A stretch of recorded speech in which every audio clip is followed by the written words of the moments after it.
another way that I centered my O in the bedroom was bringing a vibrator. So this comment is attached to a video of a lot of the ways that I became a feminist in the bedroom, and that changed everything for me because I actually loved hooking up after then. And it all started when I realized that I was like actually taking money for hookups because I was so disappointed, which is the video right before that. So I actually wrote about this for Playboy, and I interviewed a couple of the cast members from Grace and Frankie, and I love this article I wrote. Just Google Melanie Hamlet, Playboy, and I don't think it's behind a paywall either, so you can read it. So in that article, I talk about how Grace and Frankie showed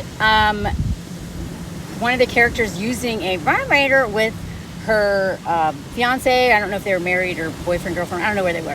And how they normalized that, and what I love about it is that the whole conversation got started about how men just need to let go of their egos. That it's not, these toys are not competing with them. I mean, on some level they are, but they're different. Now, what I want to talk about is using them even in hookups, especially in hookups. And I actually also wrote about this for Glamour magazine before, about how in the show Schmeg's Education on Netflix, how that was the first time I'd seen it normalized outside of corn, a woman who's stimulating herself on her during Schmeg's. And honestly, it wasn't until I started watching corn in my late 30s that I realized that women can even do that. I was like, oh, maybe that's why I don't enjoy Schmeg's, because I need the other thing stimulated. And even though I have so many problems with most corn, not all of it's bad. The stuff that's made by men usually is terrible, misogynistic, and violent. And one of the reasons why men are so violent towards us in bed, although they're just violent anyway, but it's definitely had an impact.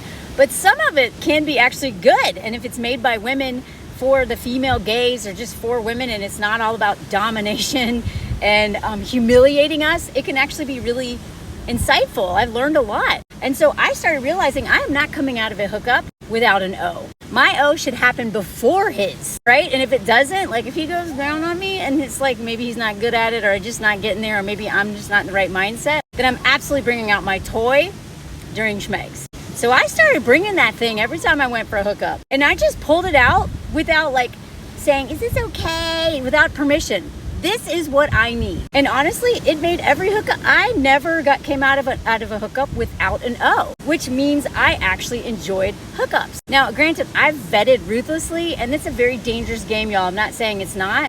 But whenever I talk about women enjoying hookups and stuff like that, I will always get women in my comments and being like, it's so dangerous, you can't do that. Yes, it is dangerous, but you know what's more dangerous? Dating men. Now, hooking up with strangers on the internet is absolutely, dealing with men in general is going to be dangerous. But I hooked up with, I don't even know, dozens and dozens, and I don't even know, maybe 100. I don't even know how many men I've hooked up with on Tinder. And not a single one of them ever made me feel like my life was in danger. The only thing that ever made me feel that way was a boyfriend, because they played the long game and I had emotions involved with that. And what I realized is that, yeah, catching feelings for a dude is actually going to make it more dangerous than hooking up with these strangers, because the stakes are lower. I don't care about this dude. It's just good, clean fun. And honestly, it is actually way easier for me to hook up with a stranger than like someone I like, because the stakes are low. I had to learn how to center my O in hookups, because those dudes like don't care. Like they have, the stakes are low for them too. That's why I like get in writing. Are you gonna lick my, and if they're like no, then sorry, you're not coming over, buddy. We're not meeting up. Now, I took it a little too far, like everything. When I hooked up with this dude in Paris, I immediately was like, do this, do that. This is what I like. This is blah, blah, blah. And French men are very different. They actually, I'm going to make a big generalization here. They tend to take pride in pleasing women more than most U.S. American men that I've met. It's part of the whole seduction. It's part of the culture here, right? Like, now, there's definitely men who don't care here, but in my experience with me vetting very harshly, they all cared about my O. But then I was like all like bossy pants. I'm like, do this, and one of them was like, will you at least let me try?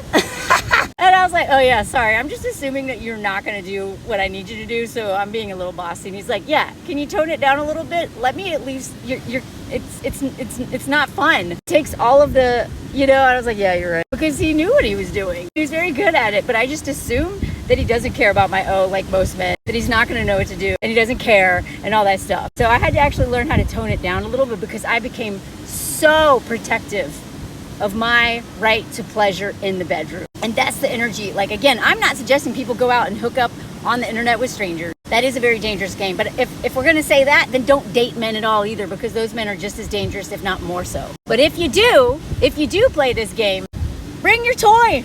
Bring your toy. A man who can handle a toy in the bedroom and not feel threatened by it and not make it all about his fragile little ego, now that is a guy worth hooking up with. Oh, look, there's my husband in the water.